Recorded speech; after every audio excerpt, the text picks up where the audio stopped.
Mga kahuan, panoorin ang video na ito upang alamin ang pinaka-latest na balita tungkol sa lagay ng panahon at bagyo. Update today.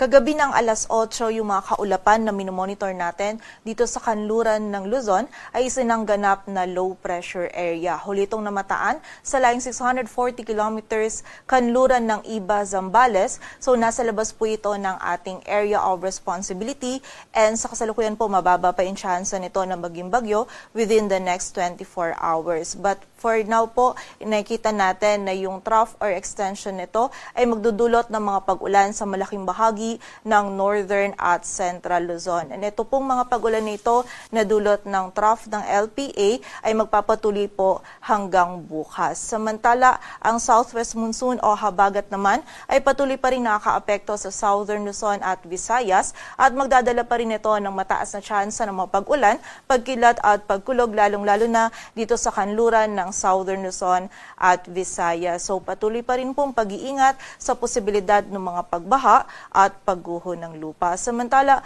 bukod po dito sa LPA na minomonitor natin sa labas ng ating area of responsibility, ay meron din po tayo mga kaulapan na minomonitor dito naman sa silangan ng Luzon. So continuous monitoring po tayo dito sa mga kaulapan nito sa posibilidad na ito ay magkaroon ng sirkulasyon at maging isang ganap na low pressure area sa mga susunod na araw.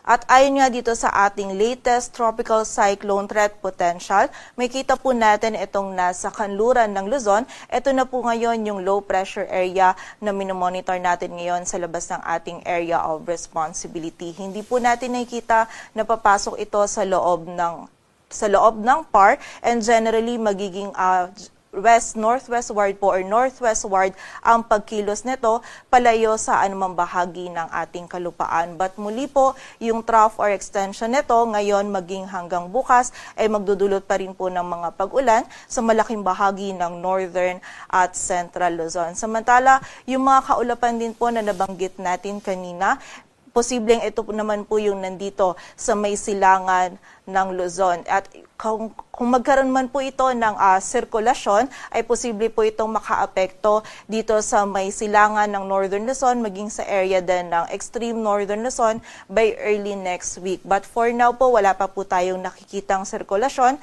kaya patuloy na magantabay pa din sa updates. Para naman po sa lagay ng dagat baybayin ng ating bansa, wala po tayong nakataas na gale warning, kaya malay makakapalaot yung mga kababayan nating mga isda, pati na rin yung may mga maliliit na sasakyang pandagat.